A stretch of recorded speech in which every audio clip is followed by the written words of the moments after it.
Muy buenas noches y hoy empezamos otra edición de Odisea Argentina, pero con un formato distinto en esta ocasión porque vamos a innovar un poco en el enfoque que le damos siempre a la vida pública argentina, esta vez haciendo un rodeo por el pasado.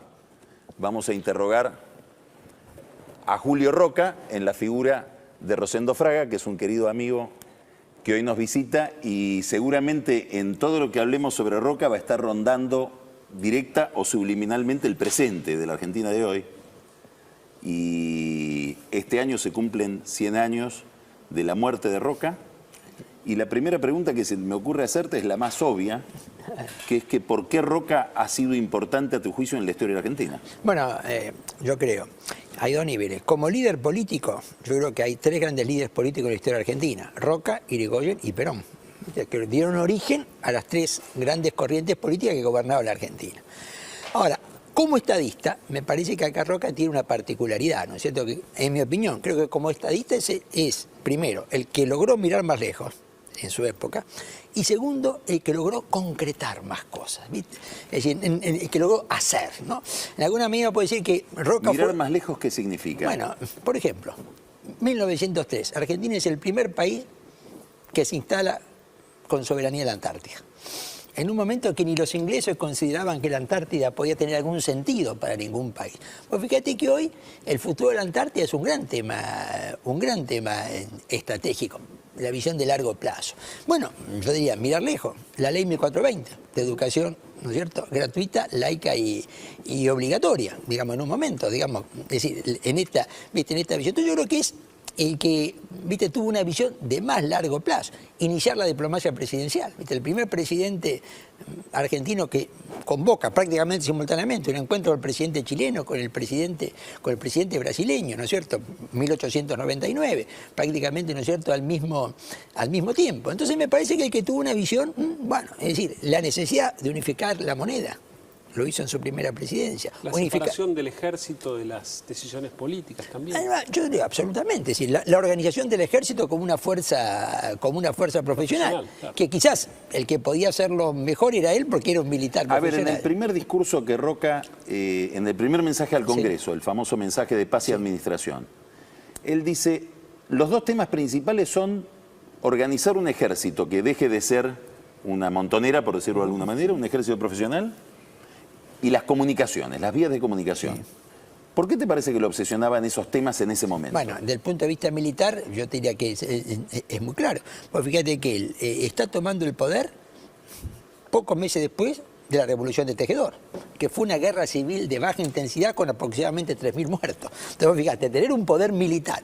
¿Y qué es lo que hace? Le saca a las provincias la capacidad de poder convocar las milicias, ¿no es cierto? ¿Qué se enfrenta con Tejedor en el 80? La milicia de Buenos Aires contra la Fuerza Nacional. Entonces, era un hecho muy inmediatamente reciente. Bueno, las comunicaciones pues tienen que ver con una idea, el territorio, el espacio. Yo digo que, viste, decir, para mí Roca tenía una idea respecto al espacio como un elemento esencial de la nación, y el espacio valía por sí mismo. ¿Cuál era la idea? Mirá, la misma que en Estados Unidos. Pues fíjate, cuando los norteamericanos le compran Alaska a los rusos, o cuando le compran Florida a los españoles, no digamos cuando avanzan sobre México. La idea es que el territorio hacía, ¿no es cierto? Ahora, cuando nosotros ocupamos la Patagonia, viste, la Patagonia, para muchos, era inservible económicamente, no tenía condiciones para ser vivida. Cuando avanzamos sobre la Antártida, era un gran elemento de largo plazo. El territorio hacía el poder nacional, hacía la nación. Tal vez convenga detenernos un minuto en el personaje antes de seguir sobre las ideas, ¿no? Roca asume su primera presidencia con 37 años. Exacto. Muy joven. ¿Para la época era muy joven o había presidentes de esa misma edad? Bueno, Avellaneda. Sí, Avellaneda y Roca fueron los dos presidentes más jóvenes de la historia. Los dos asumen a los 37 años. Hoy sería el más joven de la Cámpora. Todos los de la Cámpora son, claro, sí, son exacto, mayores que Roca. Ahora, y pasan por jóvenes, ¿no?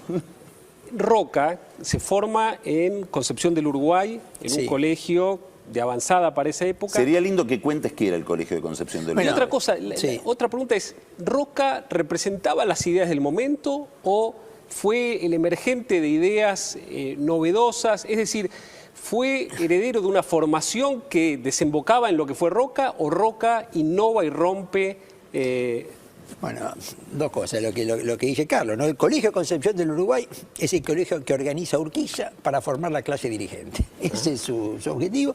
Inclusive él le pide, ¿no es cierto?, a los gobernadores que le elijan 2, 3 chicos por provincia, que los gobernadores lo vean con futuro, ¿no es cierto?, y los beca para ese Urquiza colegio. pide Sí. eso. Urquiza lo instala, ¿no es cierto? Es decir, ¿no es cierto?, la Confederación tenía la capital en Entre Ríos. Formar la clase dirigente. Y en gran medida, en alguna medida, yo te diría que lo logró. Vos fíjate que en la primera presidencia de Roca, 3 ministros han sido compañeros de él en el Colegio Concepción del Uruguay, ¿no es cierto?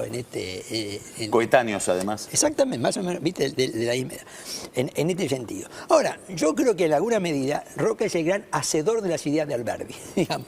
Alberdi es el ideólogo de la generación del 80 y Roca es el hacedor, en alguna medida, de la generación del 80. Lo cual no quiere decir que Roca haya tenido algunas ideas, digamos, algunas prioridades que otros políticos de hecho, en la época Roca no termina tenían. de sancionar alguna de las leyes que plasman la Constitución del 53, si no me equivoco. Sí, absolutamente. Es decir, pero por ejemplo, ¿no es cierto? Vos fijate, es decir, Sarmiento es el gran propagandista de la educación, el gran impulsor, pero el que concreta la construcción del sistema educativo nacional es Roca, digamos, de esta perspectiva. Yo te diría que la idea del espacio, ¿no es cierto?, no es una idea original de Roca, la importancia que El espacio es el corrimiento de la frontera. El espacio son los límites también, ¿no? Absolutamente, el espacio es el territorio, ¿no es cierto? Es decir, cuando Roca es nombrado por Avellaneda ministro de Guerra, el territorio ocupado era más o menos el 40% del actual territorio continental. Si hoy uno toma el mapa, viste que el mapa oficial a partir del 2010 pone la Antártida en escala, Sí. en la misma Sí. escala. Si vos tomás ese mapa así y mirás lo que la Argentina ocupaba al momento que Roca, ¿no es cierto?, llega al Ministerio de Guerra, es decir, es el 40% del territorio continental. Si uno agrega la Antártida es el 25% del territorio. Ahora, no todos pensaban lo mismo. A mí mucha siempre digo, Alsina, ¿cuál es la diferencia entre Alsina, ministro de Guerra de Avellaneda y de Roca? Bueno, la idea de Alsina era muy concreta. Hay que ocupar lo que se explote económicamente. La idea de la zanja, no solamente una idea defensiva, es decir, mire, gastemos en ocupar lo que se explote económicamente. Lo que no se va a explotar económicamente, no tiene sentido que gastemos en ocuparlo. Acá donde había una idea diferente en Roca, es decir, cuando Roca, sobre todo, llega a la presidencia y avanza hasta Tierra del Fuego, eso no tenía un valor económico. Pero también una concepción sobre el rol del sector privado, tal vez, ¿no? Yo genero el territorio, genero las condiciones y va a surgir la actividad económica ahí. Sí, pero yo te diría que eso era muy claro hasta el Río Negro. Claro. Aquí hasta el Río Negro había condiciones de explotación económica, era muy claro. Que la Patagonia iba a ser explotada económicamente, eso no estaba tan claro. Por eso los chilenos en alguna medida en ese momento, como te diría, renuncian a la Patagonia. ¿Pero en porque esa época fue explotada económicamente o con el paso del tiempo? Con el paso del Con el tiempo. paso del tiempo. ¿Viste? Con el paso del tiempo. Sí, Darwin. ¿Es una idea que a Roca le viene de su condición de militar, te parece? ¿Esa idea del espacio? Bueno, es muy parecida, la misma idea tenía en Estados Unidos. ¿Viste? Estados Unidos cuando compran Alaska, ¿qué valor económico tenía Alaska? No sé si te acabas de decir. Bueno, ¿viste? Pero como cuando Roca ocupa la Antártida, tampoco tiene valor, valor económico, pero el espacio hace al poder nacional, ¿no es cierto? En esta perspectiva. No todos, insisto, pensaban lo mismo. Decían, mira, gastar dinero en ocupar lo que no se va a usar no tiene sentido. Yo siempre digo, cuando Chile, en 1879, va a la guerra con Perú y Bolivia, hay una idea económica. El futuro de Chile está en el norte, está el guano, está el salitre. La Patagonia, porque Darwin había dicho que la Patagonia no tenía valor económico porque no tenía condiciones para el desarrollo de la vida humana. Gran autoridad científica. Sí.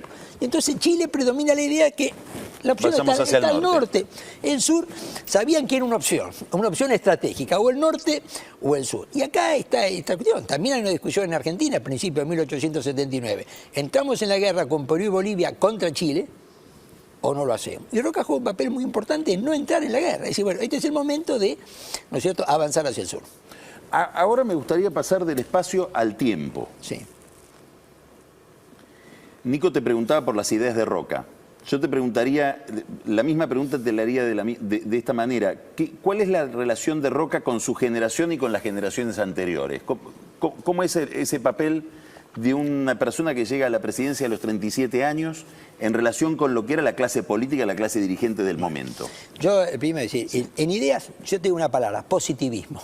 era una filosofía positivista, digamos, ¿no es cierto? Por eso, ante todo, es un hombre, ¿viste? Es un hombre de acción, ¿no es cierto? Es un hombre. Y uno ve ese positivismo, por ejemplo, la segunda presidencia, cuando fracasa en cambiar el sistema educativo, ¿viste? Quiere hacer un sistema, toma el modelo americano y dice, hay que conectar la educación con el trabajo, claro. ¿viste? Esta es la filosofía básica, ¿no es cierto? Con la clase dirigente, ¿no es cierto?, del momento. Es decir, Roca no fue, es decir, cuando uno, ¿viste?, revisa el proceso de la elección de llegada de Roca a la primera presidencia, no fue un proceso inexorable, ¿no es cierto? Fue un proceso que hubo que manejarlo políticamente con mucho cuidado. Inclusive hay carta de su hermano Taliba que le dice, sos muy joven, retirate, no te van a elegir. Es más, vos tenés, por ejemplo, una carta de Vicente Fidel López, ¿no es cierto? Que dice, mire, era abogado de la Baring Brothers, ¿no es cierto? Sí. Entonces le manda una carta a Baring y dice, mire, esta candidatura a Roca no va a funcionar. Es un militar que no está preparado, no tiene experiencia política, solamente sabe pelear con los indios. Y si llega a ser presidente va a ser un fracaso. No sé si está claro. Es decir, no era una persona. Ahora, ahí es donde aparece el Roca político. El Roca político caracterizado por la sagacidad, ¿no es cierto? El zorro. ¿Viste? Que sabe ir llevando, ¿no es cierto?, las circunstancias, ¿no es cierto? Y donde básicamente lo que él logra es generar una estructura de poder político, la Liga de Gobernadores. Eso hace que figuras como Sarmiento, figuras como Mitre, presidentes anteriores, frente a esa Liga de Gobernadores que se articula, bueno, queden un poco como avasallados por eso. Rosendo, Roca y la economía. Sí. ¿Cuáles son las ideas fundamentales Mirá. de Roca y qué instituciones económicas le debemos o le debieron la generación? Yo te diría, paz y administración es una idea política y económica. Paz y administración. Si el país tiene paz y administración, ¿no es cierto?, el país va a crecer económicamente. Para mí hay algo muy importante que es la unificación de la moneda. Cuando Roca llega a la presidencia en 1880, monedas provinciales. Las provincias podían emitir moneda. Claro. Unificar la moneda, eso creo que fue algo absolutamente fundamental. Lo otro que yo agregaría es que Roca en realidad, como pensamiento, era menos liberal en economía de que lo que en general se supone. Piensa. Vos fíjate, cuando en la primera presidencia de Roca hay 10 ferrocarriles, 7 son estatales. ¿Viste? Sí. Roca es el que tiene aquella frase que dice, si fuera por algunos privatistas extremos, hasta tendríamos que rematar el correo y hacerlo privado. Vos fíjate, era menos liberal en cuanto... Él era partidario de un Estado fuerte, porque él en realidad es el gran constructor del Estado. Y la idea de que el Estado es motor de progreso. Exactamente. Es una idea que viene en la Argentina desde el pensamiento ilustrado español, ¿no? Claro, y que después lo toma la generación del 37, sí. Con, Claro, ¿no es cierto? Con Echeverría, sí, que lo toma en alguna medida Alberti también. Pero yo diría que era menos, es decir, digamos, valorizó tremendamente el Estado, ¿no es cierto? El Estado tenía que dar las condiciones, pero el Estado hacía cosas, ¿no es cierto? Entonces, concentrar el poder, la moneda, el sistema educativo, la separación de la Iglesia y el Estado, el poder militar, era a partir de un Estado fuerte en este sentido, creando las condiciones para que la economía... ¿no es cierto? Ahora, ese Roca llega después en el 98, en la segunda presidencia, ya es un hombre más grande, Sí. se rodea de más jóvenes. Claro, es así, Y ahí inicia una serie de reformas o intenta una serie de reformas muy importantes. Absolutamente. La segunda presidencia, la de 1898, hay 12 años entre una presidencia y otra. Es un presidente, ¿no es cierto? Bueno, ya tenemos 37, tenemos que estar sumando, ¿viste? 18 años. Sí. Es un hombre que llega a los 54 años a la segunda presidencia. Ahí él arma un gabinete mucho más joven, donde además no solamente es joven en edad, vos tenés 2 ministros que son hijos de inmigrantes italianos ya. Mañasco, el que venía a hacer hoy educación, y Richeri en guerra. Es decir, no solamente es gente de 40 años, sino que también... De otra proveniencia. Claro, incorpora una nueva realidad que se estaba, ¿viste? Que se estaba dando, ¿no es cierto?, en este momento. Drago, su canciller, el de la doctrina Drago, un hombre de 42 años, ¿no es cierto?, también en este sentido. Pero es una presidencia donde él básicamente lo que integra, es decir, tenemos que hacer reforma. La reforma educativa, la reforma militar, ¿no es cierto?, que es otra reforma realmente. Tiene un proyecto inclusive de reestatizar ferrocarriles en ese momento, porque había una serie de críticas, ¿no es cierto?, a los ferrocarriles. Bueno, hay un tema con el trabajo, ¿no? Estamos hablando de un momento donde en la Argentina hay actividad sindical ya, aparecen las ideas del socialismo, del anarquismo traídas, asociadas a la modernización del país y a la inmigración. Claro. Digamos, hay una cuestión laboral... ¿Cómo decís? Una reforma electoral del año 1902. De Joaquín B. González. Claro, ¿no es cierto? Y también el Código del Trabajo, que es el ministro del Interior. Claro. Vos fíjate, el Código del Trabajo, que se presenta en 1904 al Congreso, más de 600 artículos, realmente, ¿no es cierto? Uno lo revisa hoy, lo lee hoy, esos 600 artículos, y yo diría que nada que hiciera el peronismo en los años 40 dejaba de estar en ese, ¿no es cierto?, en ese código. Ahora, la reforma electoral de 1902 toma el modelo inglés. Roca admiraba el modelo político inglés y el modelo electoral inglés. Por eso establece elección, voto libre y por circunscripción, tomado del modelo anglosajón. Ahora, ¿qué pasa? La reforma electoral se sanciona y la elección de 1904 se hace con esa ley electoral. Es la elección en la que Palacio se convierte como diputado por la Boca en el primer diputado socialista de América. De América Latina, exactamente. Entonces, ahora, ¿cuál es el punto en esto? La idea de él era un proceso gradual, ¿no es cierto? Como habían hecho los ingleses, porque los ingleses, ¿no es cierto?, habían ido ampliando la participación política en forma gradual. Ahora, uno mira las elecciones de 1904 y dice, cambió poco. Pero en cuanto Roca dejó la presidencia, lo primero que hizo el Congreso fue derogar la ley electoral, porque un poco la estructura conservadora la consideraba en alguna medida una, ¿no es cierto?, una amenaza. Y el Código del Trabajo lo presenta en mayo de 1904, pero en cuanto él deja de ser presidente, pierde. O sea, tu idea es que él estaba como pasado respecto de su época. Y en la segunda presidencia yo te diría que sí, porque él lo que logra concretar es la reforma militar, ¿no es cierto?, la reforma militar con el servicio militar obligatorio, etcétera. Logra la reforma electoral, pero apenas se la droga. La reforma social queda ahí y el Congreso nunca la trata. La reforma educativa se la bloquea el Congreso, que es una reforma educativa, ¿no es cierto?, digamos, tomando el modelo estadounidense, saliendo del modelo francés enciclopedista. Pero eso el Congreso tampoco se lo aprueba. Ahora, sí, me gustaría preguntarte, estás hablando de Roca militar. Bueno, tu abuelo fue ministro de guerra de Roca, ¿no es cierto? Rosendo Fraga. Sí. Y tu padre era un admirador de Roca también, sí, militar también, sí, Rosendo Fraga. Sí. Pero te quiero preguntar por otro militar, sí, y Roca. ¿Qué pensás que pensaría Perón de Roca? Bueno, primero vamos a un hecho. Cuando Perón nacionaliza los ferrocarriles, al ferrocarril del sur le pone Roca. Es decir, eso es un hecho, es un hecho concreto.